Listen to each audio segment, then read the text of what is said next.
It's the page list, so I thought I would. Will the Senate please come to order? Our devotional exercise will be conducted by Reverend Tom Hardy of the United Congregational Church of Bethel. Welcome. Good morning. Good morning. And I like that, the Congregational Church. Yeah, it was good. That was good, Lieutenant Governor. Good morning. It was good.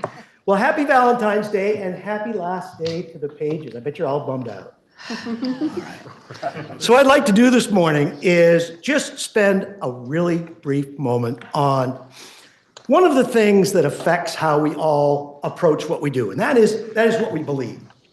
And as a what I like to refer to as a hopeful, or perhaps maybe I'd say hopeful agnostic, that kind of affects the way I believe. It doesn't affect the philosophies I teach, doesn't affect the theology I learned. It's informed by all the history of the actual history that I know. So I wanted to just lay something out there today. And that is what we believe counts. Whether we believe or not counts. Whether we believe in things like infallibility or whether we believe in all-powerful beings, those count. And here's the reason they count, because they affect our worldview. They affect the decisions we make. So I would ask that each and every one of you, when you're spending time thinking, that you do some real critical thinking.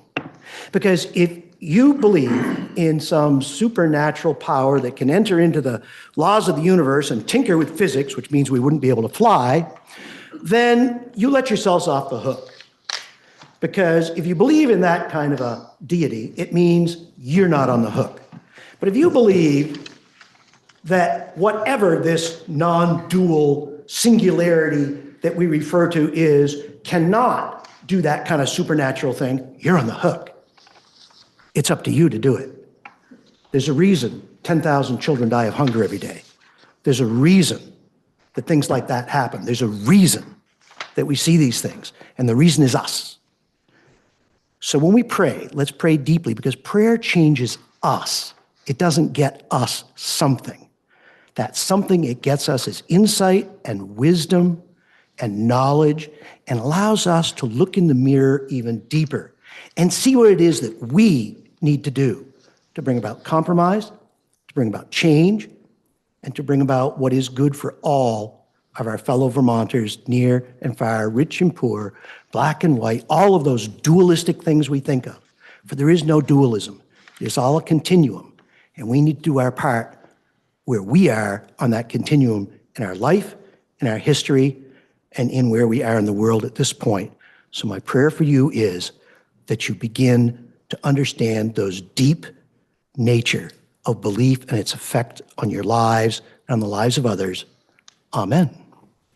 Thank you.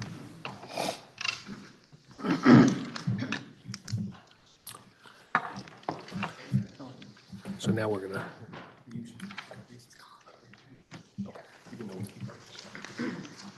Okay, we're going to take a brief recess to honor the last day of this wonderful group of pages.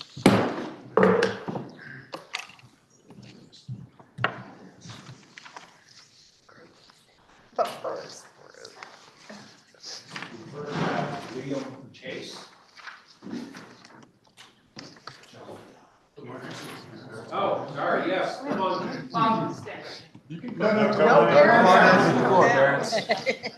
That's not enough. You know you can't get the proper shot. Right here. Come in. Right there. Come in. All the parents can come right on up so that your student comes up. You're already here. Don't be shy. Come on up. All right. In for your lapel. Come on over here so they can get a picture with. I'm going to shake your hand. Congratulations and thank you for your help.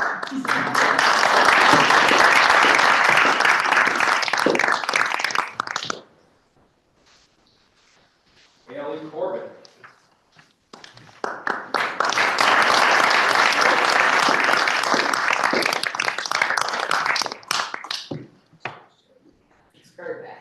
It's bad.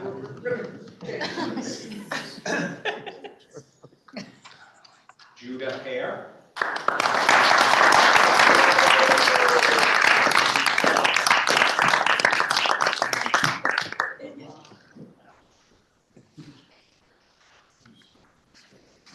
Elsie Kidder.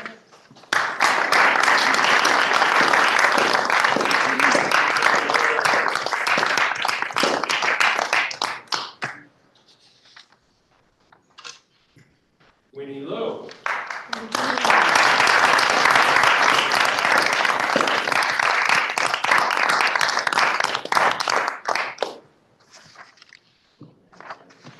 Brogan Malay.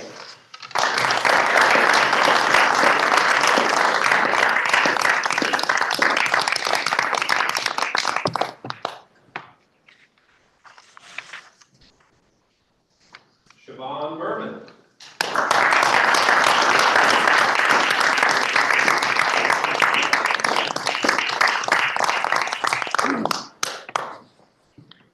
And then we're gonna do a group shot. Yep. Why not? Why not? Yes. we're all gonna do this. Allison says so. Yeah. Oh, you're not supposed to touch the curtains, David Sheets will be upset. We're just, it's for the lighting. Did you get that? I'm glad we'll never get all of you. Okay. She needs gas. Yeah, put that one down, great. No, just. She says it every single time you ask her what she needs. Yeah, I Keep these Okay, guys right guys. now, okay? John? Back in a little bit. Phil? Come on, Brogan, step. Come on, there we go. Yeah, come on out. There we go. Because it's still- Can everybody see the camera? Great, so for the legislative record here.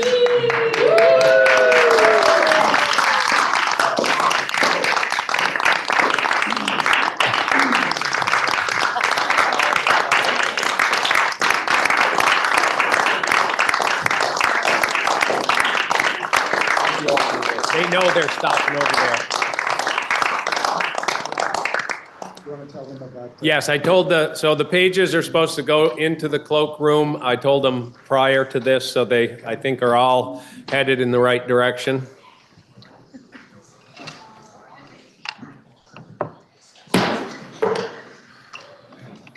Will the Senate please come to order? Are there any announcements?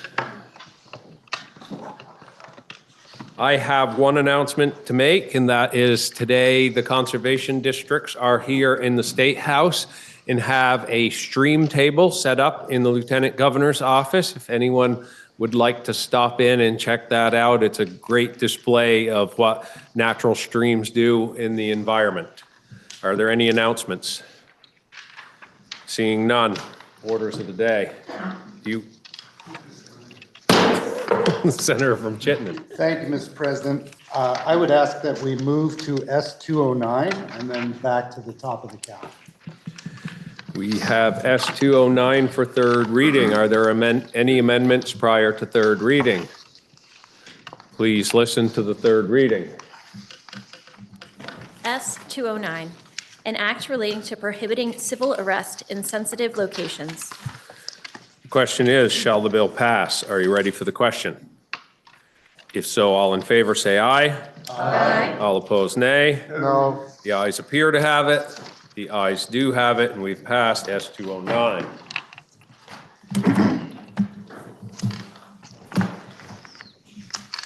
We have on the calendar for action H790, which passed the House February 30th. It was referred to the Committee on Appropriations, which reports it has considered the bill and recommends that the Senate propose to the House that the bill be amended as it appears on pages 104 of today's calendar, and that with such proposal of amendment, the bill ought to pass. Listen to the second reading of the bill. H790, an act relating to fiscal year 2026 budget adjustments. Recognize the Senator from Washington District, Senator Perchlik, for the report of the Committee on Appropriations. Thank you, Mr. President. So there's several handouts. I'm trying to provide you all the kind of information, show you all the work that the committee does when we go through the budget. I'm not going to go through all of them, but this will give you reading material for your Valentine's Day weekend. You could cuddle up with your Valentine and read the web report. Very exciting reading. So I'm going to go through these documents one by one first. So the first one I'm going to go through is this, what we call the highlight, the still two-pager that has color at the top.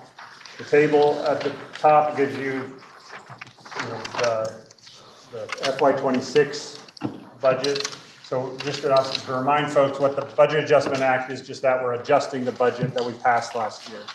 So it's like an amendment that we would do of a bill during the year, but we do it the next year after it passed. Because as you can imagine, with something as large as the state budget, there's a whole bunch of little things that can change. There's new facts on the ground that'll change. The revenue can change.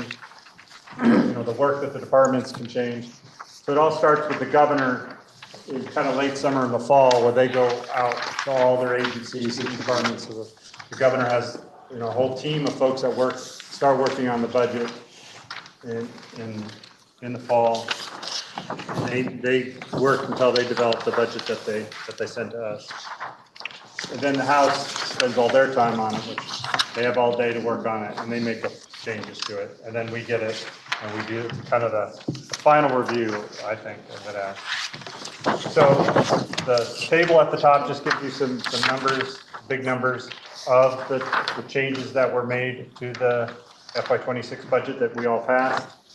And then below, it has some of the transfers, some changes to the revenues, and then the total amount, the $2.85 billion for the general fund. And then this table also reminds folks that a lot of the budget adjustment is about the general fund, but there are some changes to the other funds, the transportation fund, the education fund, all other funds. Those are the hundreds of special funds that we have.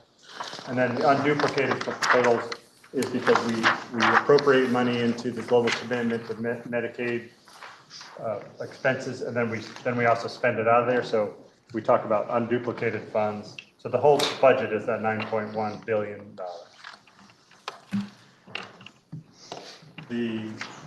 This document gives you some overviews of kind of what we're on. I'm not going to kind of work through all of them, but if we have questions, but I'll highlight some of the base appropriation adjustments at the bottom of the front page of this.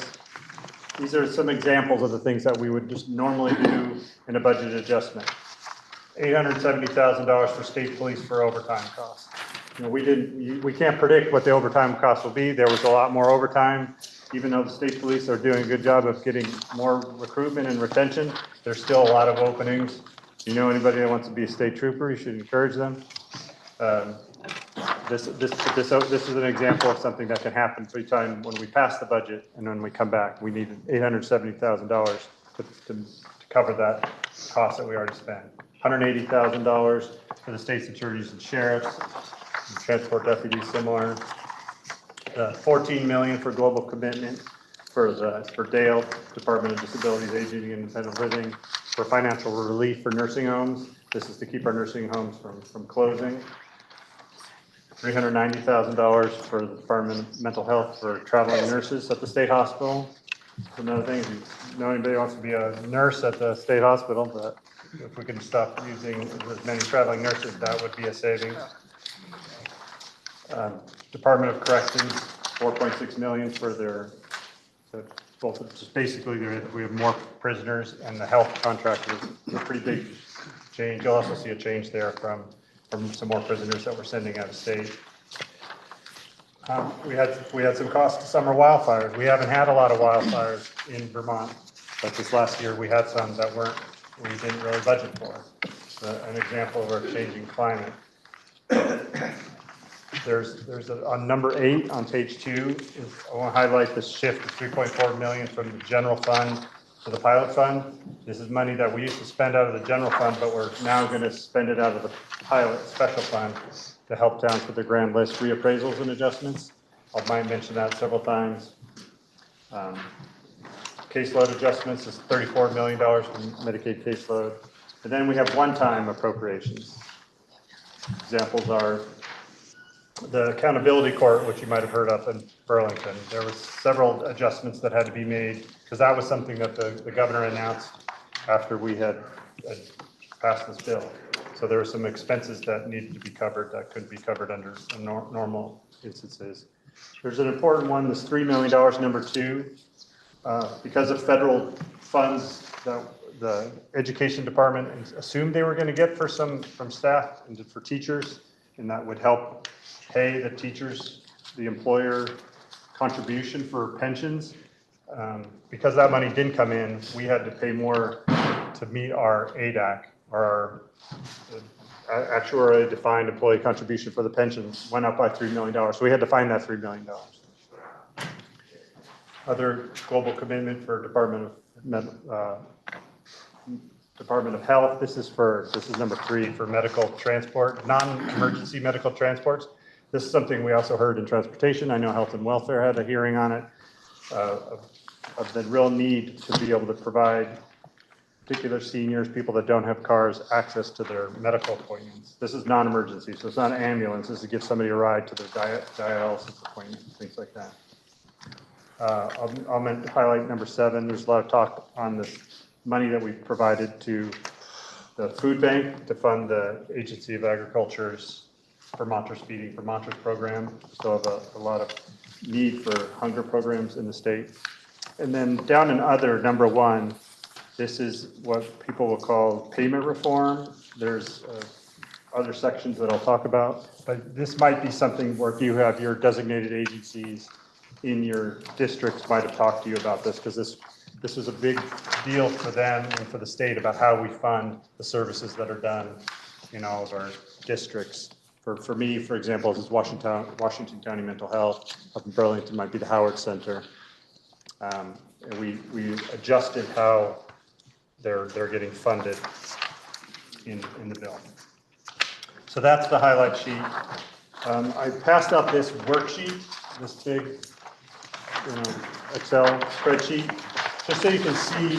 It's a little easier to follow in here kind of what happened, because you'll see a column for the governor's recommend changes, then what the House did and the difference, then what the Senate did and what the difference was. And you'll notice there's not a lot of difference. This is very different than last year, and there's much more what the governor had called a clean BAA. We really just made the adjustments that were necessary coming out of the governor's budget process. A couple things that that the House changed were recommended by the governor that just after he had made his BAA were other tweaks that we needed to make. And you'll see very little change that the Senate had made. But this document shows all these changes, shows you the transfers and the revenue, and at the very bottom, it'll show the balance. And there's the $74,091,910,000. That is the money that we're setting aside. The governor had in his budget set aside. He talks about it specifically for property tax buy down. The language that we have in the bill that you'll be voting on allows it for property tax buy down or other things, depending on how things happen in the 27 budget. So that money is on the bottom line because we're assuming it's going to be used in the 27 budget bill. Could be for property tax buy down. But we're including a whole list of things that it could be used for, depending on how things shake out. I think the anticipation is that all or most of it will be used for that, but we're leaving that open if there are other emergency needs that we have. I'll just point out that you'll see on this worksheet, it starts, well, there's a line number just from the Excel document, but then there's these numbers like B139, which is on line 11. This is a reappraisal and listing payment. That's at 3.4 million that we're moving from general fund to pilot fund. That's B139. So if you wanted to find it in the web report, which I'll go over next, you would look for B139. So it's on page 2 of this web report, and it's on page 6 of the bill, the addendum, if you're looking at that. And then it's also in section 51. So it's helpful to know the difference between the budget section, which is a letter and then a number, and then the sections of the bill. So I'm not going to go through all these because I'm going to go through the bill, but if you have any questions as you look through those, happy to answer things. It's pretty straightforward. We did end up with this tiny change from the House and the governor of just $10,000. So that's what that is. The web report is an exciting read, but it is very helpful because it has basically everything in the whole state budget. The worksheet that I just showed you is really just all the general fund changes. There is some language about the transfers on here, but this document shows you actually everything that's happening in the BAA. And if there's a change from the governor's recommend, there'll be a little box underneath it. So you'll see the very first one about legislative council. There was a change that the House made that we agreed to. So there's a little box explaining what the House change was. You'll also see on page 2, B139 is that one I've talked about before, that 3.4 million. The B139 shows that $3.4 million is being shifted from the general fund, and then you see it being put in to the special fund. It's coming out of the general fund, and then we're appropriating it from the special fund for the purpose of those reappraisals for the towns. I think I can give you another highlight I want to do. Page 10 of this web report. It's on the top of that page, which is the section numbers I noticed, B325. This is a change that the House made. The governor had proposed $2 million for homeless shelters, and the House took $1.3 million of that $2 million and wanted to give it to the agencies, the housing opportunities, for the housing opportunities program. And there, you'll see that in the bill, how they divided that up. But it's in section 81 of the bill. So this is what you can spend your weekend reading. I'll see if there's anything else I wanted to talk to you about. Another just example, page 16 of this document, B1100J, this Agency of Education. This is an example of a change from the governor's recommend. The Agency of Education had $700,000 of savings from a program. So the governor reverted it, but then he wanted to spend it on, have AOE be able to spend it on a literacy program called the Read Vermont program. We didn't have a lot of time to take testimony on it. The House had taken it out. We basically had this secretary, or had AOE in to talk about it, and we're hoping that it'll be a consideration for the 27 budget. We weren't disagreeing that it's a good use of that $700,000, but we're hoping, the Education Committee can take that up and advise the Appropriations Committee on if we think that is the best use. There just wasn't a lot of the time to do all that work. So that's a web report. Have fun reading that. So now I'm going to go through the actual bill, page 790. So as I said, the bill has section numbers, but the budget also has section numbers. So sometimes it gets confusing. I'm just going to be talking about the bill section numbers. So you'll probably want to do this for your bill reports, but you probably can't. I'm going to skip from section 1 all the way to section 51. Because all of that is what's in these worksheets. It's just the dollar changes. But if you see something in there that you're interested about, then look at the section number of the budget and then go to the web report or go to the handout, the worksheet, and you'll be able to find information. Because the worksheet, the Excel sheet, has that notes column. So either by the notes in the web report or the notes on the worksheet, you might be able to find out what you want there. So section 51 is a series of one-time appropriations that we made. I won't actually go over every single one of these. Some of these are just changes. So for example, a 3 on page 17 is $500,000 for the accountability court. 4 is the $3 million that I told you about. That's for the teachers' retirement fund. That are the employer requirement from the actuaries said you really need to be $3 million more. This language is what does that change, which I talked about. I talked about this, the pilot fund. There's $500,000 coming out of the pilot special fund for tax to do a property valuation model for communication properties.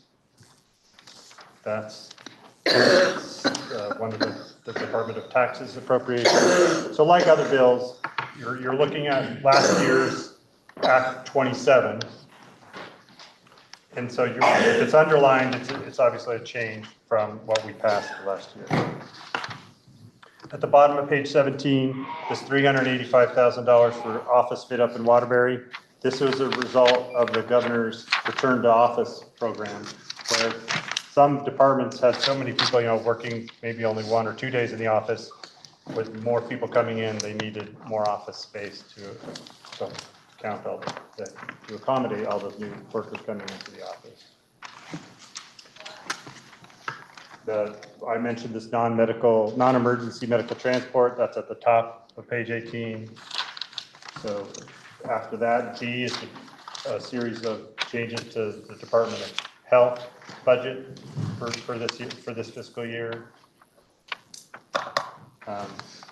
Some of these things are net neutral, changing kind of where they're from, like the 163 is changing from the Office of Racial Equity to Health Equity Department within the Department of Health now. So that's not a change to the program, it's just kind of changing where it's going. The 167,000 for the Bridges to Health program, that's a program that provides healthcare to immigrants. Number 9 is a change for these recovery centers.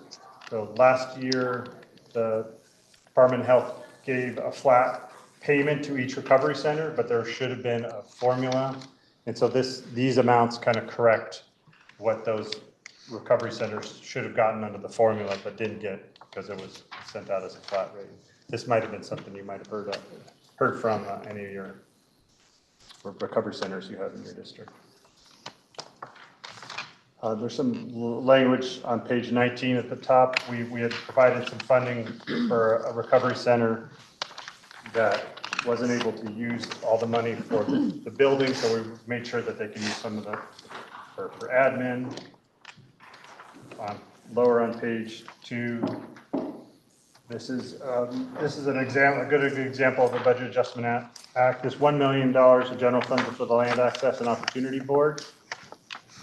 The governor's office had reverted that. I mean, they took that away from the Land Access Opportunity Board in preparation of their budget. But then the Land Access Opportunity Board said, no, we had a grant program. We just released the RFP. We're going to be giving out grants any day now. We need that $1 million. But they had already taken it. So they asked us to put it back in here. So this is an example that might see as a change, but it was actually on a recommendation from the governor that we added back in. Some money at the bottom, $2.7 million for Vermont Health Connect cloud migration. The Brattleboro Retreat is a tremendous partner and resource we have to deal with our mental health needs in the state. And we have a contract where we at the end of the year, we see how many bed days were actually used, and we have to make up the difference. So it was used a lot last year, so there was a sizable increased payment that we had to make to the Brattleboro Retreat.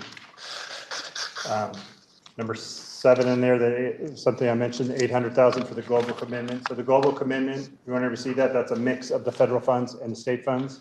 So this is an example when we talk about unduplicated, because we appropriated it earlier from the general fund, a portion, and then we're also appropriating $800,000 global commitment, but we can't count that twice. But this is an important work for this non-emergency medical transport funding. So then we have Agency of Agriculture. You'll see that the governor had recommended we had passed $500,000 $500,000 for this program in last year's budget, so we're increasing it to $860,000 for the Vermonters Feeding Vermonters, which helps not only our farmers sell food to the food bank, but it supplies food to those that are in need of more food security. There's some funding here, FF section for the judiciary, for the accountability court. Mostly, that's what that section is there. That takes us to section 52.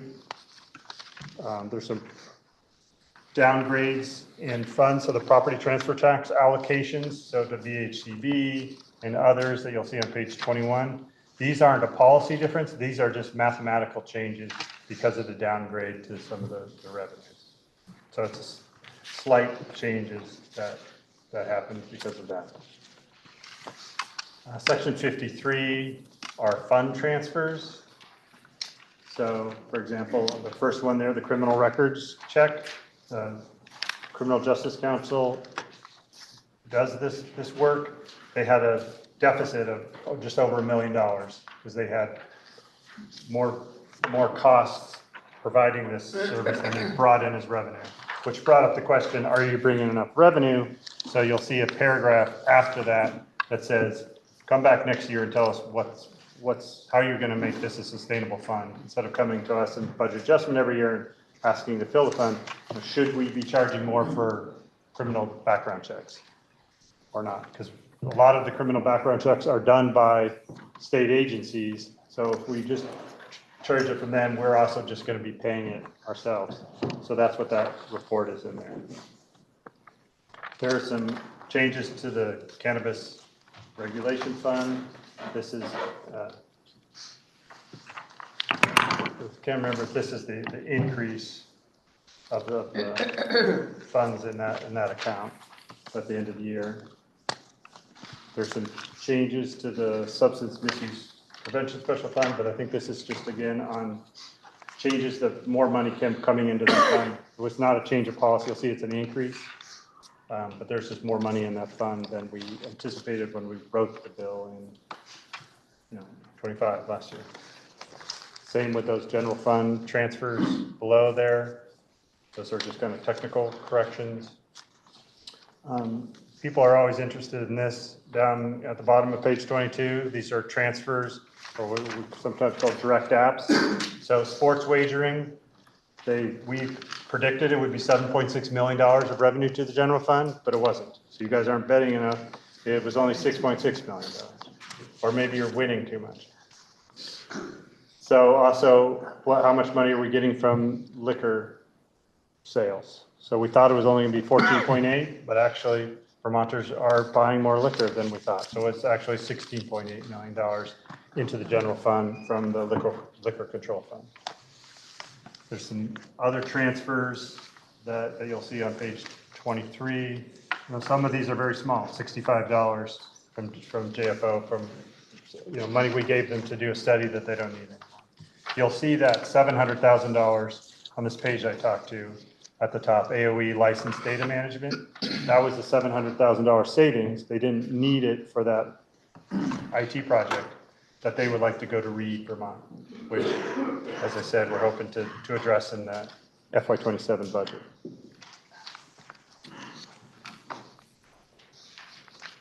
So this is also something that the governor mentioned in his budget speech down on D in general fund reserves.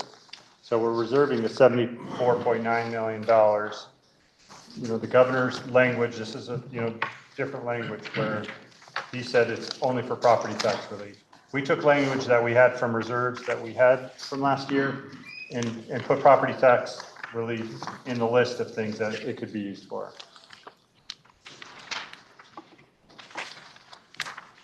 The education fund change down there, just so you know, we added that $13 million to the buy down we did last year, but we didn't actually make the change in here. So this is a technical change that should have been in Act 27.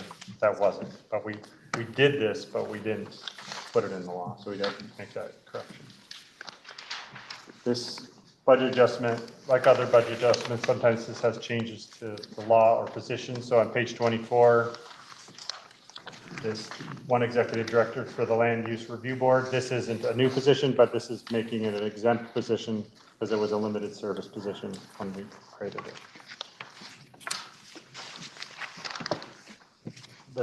Down at the bottom, this was took a lot of work and it's kind of confusing language, but the Child Care Contribution Reserve, section 58.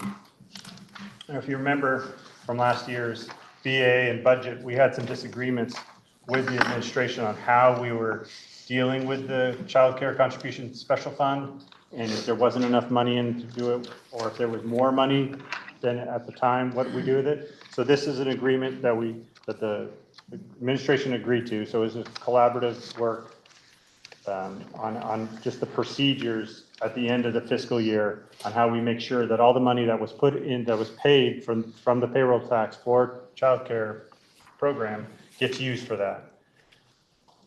So that's what that does. You can read it if you have any questions. And then there's some other, just a technical correction, section 59. So section 60, I will do another thing that you're probably not allowed to do, is skip from section 60 all the way to section 76. Because all those 16 sections are really just technical changes. You'll just see over and over again, it takes out legislative operations and joins it with joint fiscal, or director of legislative operations, chief fiscal officer. This is a rearranging of how operations within legislative council works, just changing the structure of the office. And so that's all those pages, so I'm not going to go over that. So that takes us to page 31, section 77. This is a change that the House made that we agreed with, some additional $45,000 additional funding for HIV and harm reduction to these 3 organizations that do that work, giving a little bit of more money to meet kind of an urgent need that they had. Section 78, you might remember from last year, we put $50 million aside in the budget for kind of emergency reaction to what we thought was going to be a messy federal budget. We didn't know what was going to happen, so we said, here's $50 million that the E-Board could spend if we find that the federal government doesn't fund some major part of Medicare, Medicaid that we really need funds for. So what this does, it keeps the $50 million. The E-Board did spend just under $7 million, so $6.6 or $6.4 million for SNAP. You might have heard in the fall, the E-Board, because it didn't look like, because the federal government was shut down, so SNAP payments weren't going out. So we used this language and this money to send out one payment for 1 month while the government was shut down. This adds additional language for the use of that $50 million, that now $43.2 million that's left for any kind of extraordinary public safety costs that are necessitated by federal action in Vermont. So if a municipality has to really ramp up public safety costs, the E-Board could tap into this money, or if we're still here in session, we could pass a bill to that effect. The housing assistance, section 79, this was a change from the House. The House had put $5 million into housing assistance specifically for Section 8 vouchers to meet a need, was going to use some of this $50 million, it was $5 million out of the $50 million to provide more Section 8 housing vouchers. And this language that you'll see, starts on page 31, it goes to page 32, is kind of how the money was going to be spent from the housing organizations, the housing authorities that do Section 8 housing. Why we had the bill, the federal government did pass an appropriation that fully funded this HUD Section 8 housing program. So we're not sure how much money the state authorities really needed. There's a likelihood that they'll still need some money, and we could either do that in the likely conference committee or in the FY27 budget. So we left the language in here about the program because we do want to, I fund these vouchers if we need to, because if the less vouchers we have this year, then the less money we get from the federal government next year. But we just kind of wanted more information before we took that 5 million out of that 50 million or the 43.2 that's left, because we know that's a precious fund that we set aside for extraordinary instances, and we wanted to keep that available for us before, and not spend it without having full information. So down to section 80 at the bottom of page 32 is this giving money to the tax, allowing the tax department to use the pilot special fund. That switch I talked to, that $3.4 million, it was back in section 6. This just is the language that makes that change. On page 33, this section is the HOP money I talked about. Remember, I used that as an example of the House taking, the governor had set $2 million aside for emergency housing, homelessness housing, and the House took 1.3 million. They kept 700,000 or just under for the program that the governor set up. But then the House had, here's the list of the groups, these 13 grants that'll go out for doing work on homelessness and emergency housing. So it's the same use, but the House and we agreed that this was a fine way to get the money directly out to the community instead of just at the state. The section 83 is DA payment reform of the designated agencies, something you might have heard about. This is something that was controversial between the state and how they pay the designated agencies for their important services that they do. There was some language last year.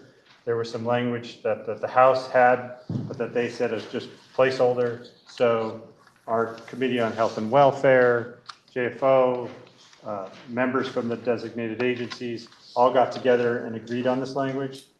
It is kind of confusing language, but what it basically does is just sets up how the funding is going to be distributed.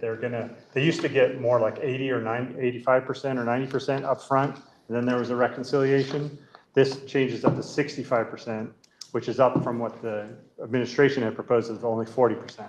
Because at 40%, some of these DAs couldn't get through their fiscal year. They didn't have enough cash flow. So they would have had to borrow money in anticipation of this state money. So the agreement was 65% upfront, should allow them to get through their fiscal year and then do the reconciliation. And this is a one-time change to do that. But what we did, the House had actually put money towards this effort. We're saying that if the Agency of Human Services can find this money in the budget, they can do that. Or you'll see on page 35, right above section 8, they talk about that they could take it out of the Human Services caseload reserve.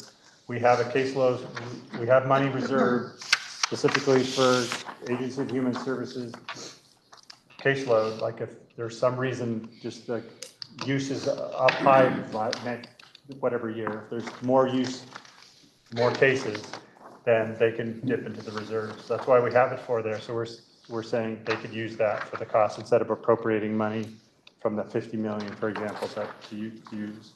So we will see how that goes at the end of this fiscal year. There's some changes to, if you remember last year, section 84 on page 35, we had made a change to how hospitals charge for outpatient prescription drugs. This changes that a little bit, just making it clear that the hospitals that are going to participate in the Rural Healthcare Transformation Grant are exempt from that, and making sure, because I was told this is like a technical correction on which hospitals are exempt from that pricing. Top of page 36, 86 and 87 were technical corrections that the administration wanted. The House had made these appropriations, but there wasn't just proper wording around it.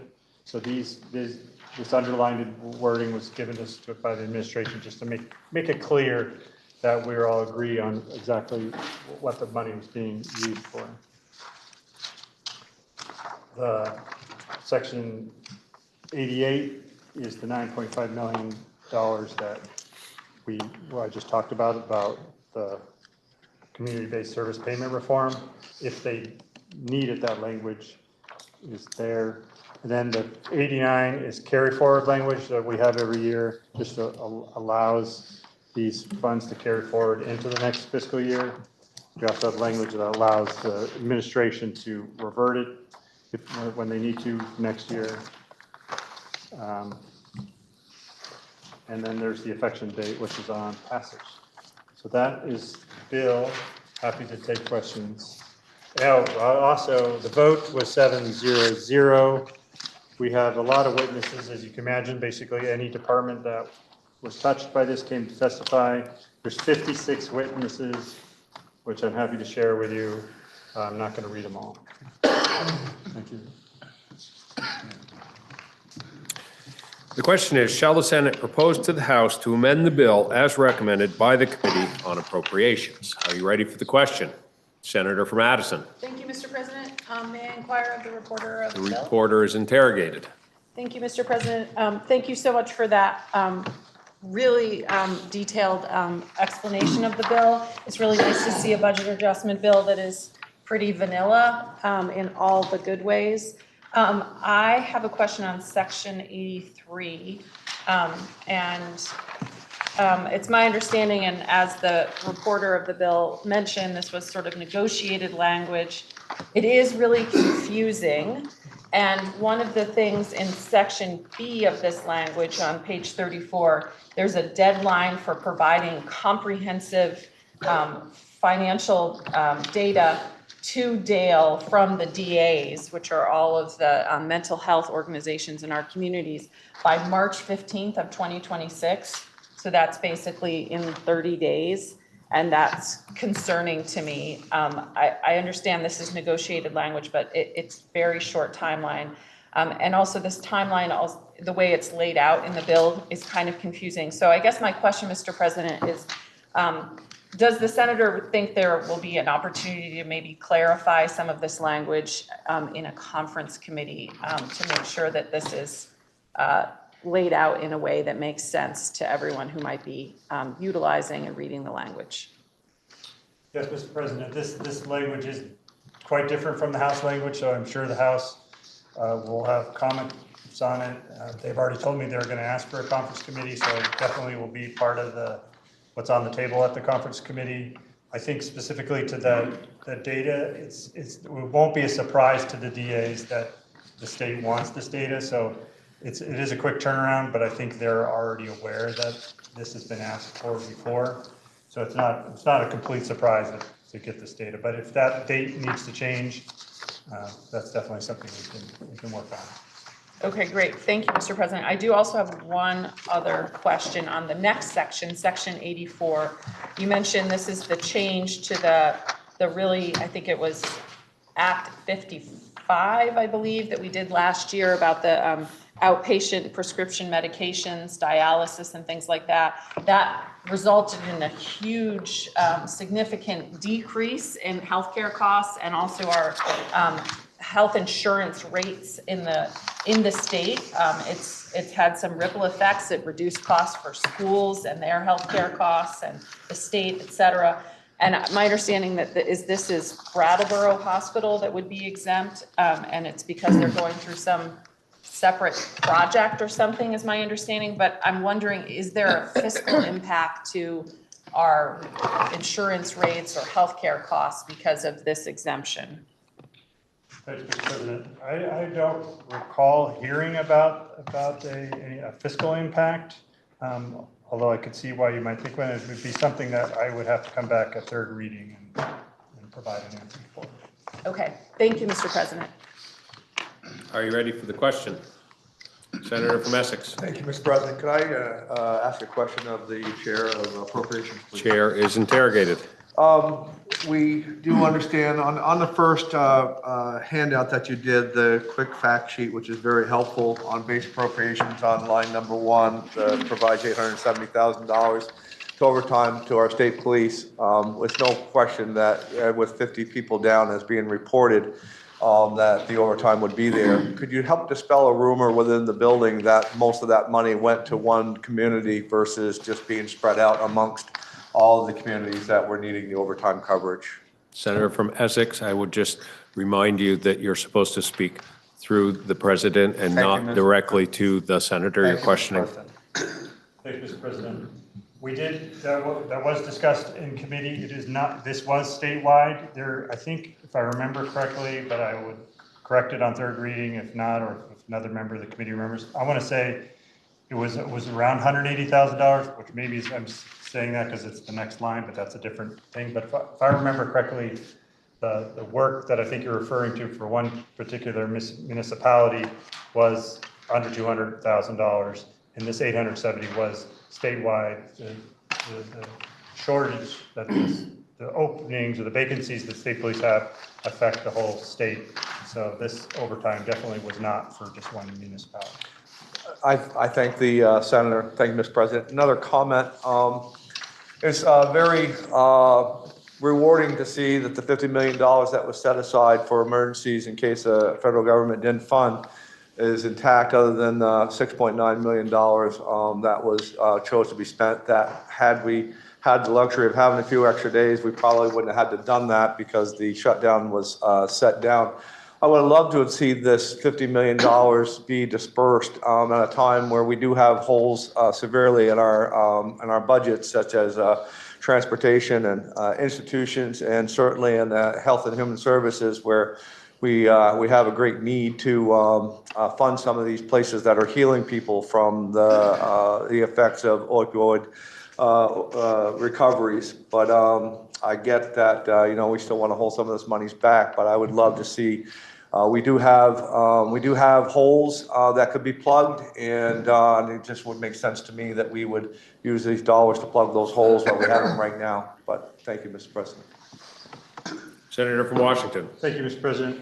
I just want to kind of echo the comments from the senator from Essex in that I think there's agreement on that basically principle that he pointed out, but that we thought the budget adjustment wasn't that. We tried to keep this as clean as possible, but we definitely heard a lot about the needs that we have and how we would rather kind of have this money working than just sitting here worrying about the future. We should be proactive in kind of solving some of the problems and not just sitting on money. We have our reserves that we need for emergencies, but I think that's definitely a discussion that we will have for the FY27 budget. Are you ready? Senator from Windsor. Thank you. I'd just like to, if I may, ask a question of the reporter. Of The reporter is interrogated. So I'd just like to clarify, you say we're maintaining the 74 million, also in case of need, and the 50 million, is that correct? We have both the 50 million set aside and the 74 million? And Mr. President, we have the 50 million is there, although it's not 50 million, it's 42.6 or whatever it is, because we did use that money for the 6 point something million for the SNAP benefit. That is still there. The 74 million is still there, that you'll see in the bottom line of the worksheet from the general fund. Yeah. And there are definitely the other reserves that we have normally, the rainy day fund and the stabilization reserves. Right. You know where my special interest lies on page 31. The senator knows where my special interest lies in the housing assistance program. That need was fairly clear, and I'm discouraged and sad to see that you chose not to directly appropriate it. I'm unclear on the timeline. Could you be? These Section 8 housing vouchers are critically important to us, particularly in this housing crisis. And HUD has this insidious formula whereby they fund us less, and you have to keep asking each year, and then but you get less, and therefore the formula kind of keeps it in a spiral down in terms of the number of Section 8 housing vouchers we are able to access. Can you tell me why that wasn't considered a crisis enough to actually include, and what's the timeline on that need? Because I thought that timeline on that need was sort of immediate. Senator, I'm trying to dole out the rules equally Several Sorry. more. Can I- can the senator, please, can the reporter, please? Senator, please answer my question. Thank you. Thanks, Mr. President. There was new information. I guess two things is we agreed the importance of the Section 8 housing vouchers.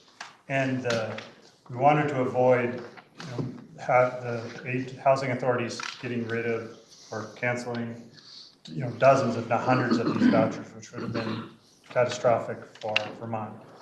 But because of the federal funding came through, why we had the bill, and we heard from legislative counsel that this, even though it was written as a way to try to make it legal, there were still some questions about the legality and would HUD really allow states to do this? Because if it was that easy of just adding money one year to get more money from the feds, it's kind of like forcing the feds to give you more money. There was concern about that. So we thought we'd get more information on that issue, as well as exactly how much money this Vermont state authorities were going to get. So then we'd know, is it 5 million? Maybe it's 6 million, maybe it's 3 million. Because of precious resources that we have of this pot of money, we wanted to make sure we were providing the right amount of money and doing it the right amount of way. Definitely something like the issue for the senator from Addison brought up. This is different from the House. The House was very supportive of it, so it'll definitely be something in the conference committee. So the conference committee won't happen until next week. We'll have another week of data. We'll have Vermont Housing Authority in, or we'll be talking to them. They won't provide testimony, but we'll be talking to them to make sure we have the right information. And if we have the information that it is an urgent need and we can do it legally to try to get more money from the feds, then we will definitely do that. I thank the senator and look forward to the progress you're going to make on housing assistance in the conference committee. Thank you. The senator from Chittenden Central. Thank you. May I interrogate the presenter of the budget adjustment? The reporter is interrogated. Thank you. I have what I hope are a couple of clarifying questions, and I'm working off this big graph. But on line 18 of the graph, it appears that we might be funding a computer project in Illinois. And I'm just hoping you can clarify what is happening there. Yeah, I would have to get back to you on third reading of why this $570,000 more for this public safety criminal justice service computer. I remember them talking about it, but I don't remember what the connection to Illinois is, if that's just where the contractor was. I'm not sure. We're not, to your knowledge, the senator may not know the answer to this question, but that's not where we're currently housing out-of-state. No. Okay. No, Mr. President, our out-of-state prisoners are being housed in a facility in Mississippi. Wonderful. Thank you. My next question is on line 48, the increase in need for spending on an income verification system. Is this an increase due to federal changes in requirements for verification of income? This $50,000, Mr. President, I do not remember the Department of Children and Families explaining why, so I'd have to also respond to that on third reading. I thank the senator. Are you ready for the question? The question is, shall the Senate propose to the House to amend the bill as recommended by the Committee on Appropriations? If so, all in favor say aye. Aye. All opposed, nay. The ayes have it. And you have approved the amendment. The question now is, shall the bill be read a third time? Are you ready for the question? If so, all in favor say aye. Aye. All opposed, nay. The ayes have it, and you have ordered third reading of H 790.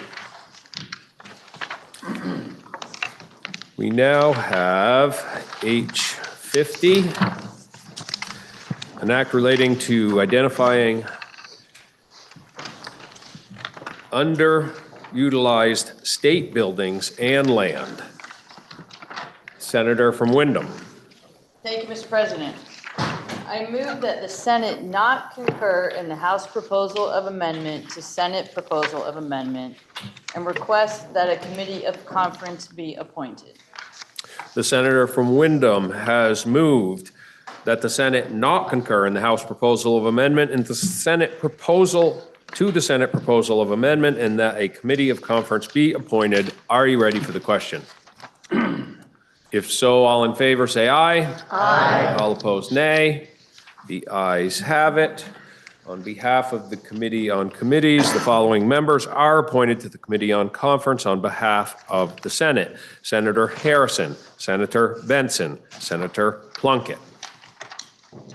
Senator from Wyndham.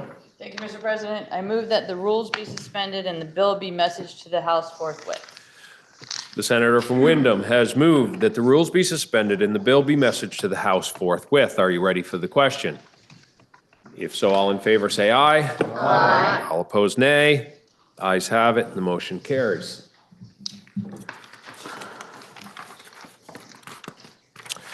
We now have a Senate bill for, Mr. President, yes, we would like to pass over S-218. thank you, Senator. Dan, I believe that completes the orders of the day.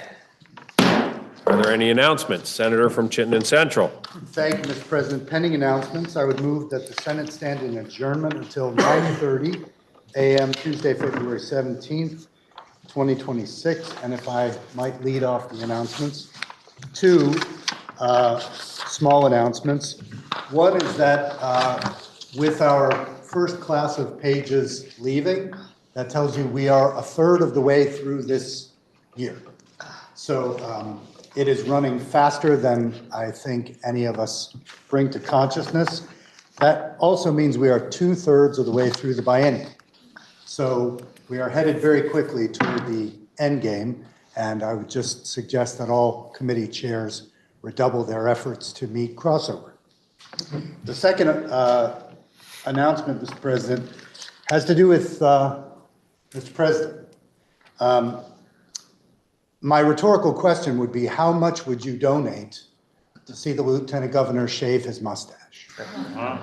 So Lieutenant Governor will be participating in the polar plunge, the penguin plunge. Penguin. And benefiting the Special Olympics. And as a challenge, his team has set $2,600 as a trigger for the shaving of the mustache. So if you are interested in seeing a hairless Lieutenant Governor, you can see Chief of Staff in the Lieutenant Governor's office and contribute directly there, or you can go to the Berge Bits team page on the Penguin Plunge website. Thank you very much, Mr. President. Senator from Essex. Mr. President, I was just curious to whether if we raised half of that, could we get half of the mustache? Thank you. Are there any further announcements? Senator from Washington. Thank you, Mr. President. Senate Finance will meet at 1 o'clock, new time. Senator from Washington. Senate Appropriations will also meet at 1 o'clock, so we can try to leave early. Senator from Rutland. Thank you, Mr. President. Senate Government Operations will also meet at 1. Senator from Wyndham. Thank you, Mr. President. Senate institutions will meet at 1. Senator from Bennington. Mr. President, the Senate Education Committee will meet at 1. We'll have a lot of people waiting for us. Senator from Windsor. I wish you all senators, I hope you have a really fabulous Valentine's Day tomorrow. Are there any further announcements? Seeing none, the senator from Chittenden Central has moved that the Senate stand in adjournment until 9:30 a.m. Tuesday, February 17th of 2026. Are you ready for the question? If so, all in favor say aye. Aye. All opposed, nay. No. The ayes appear to have it. The ayes do have it, and we'll stand in adjournment till 9:30 Tuesday, February 17th, 2026.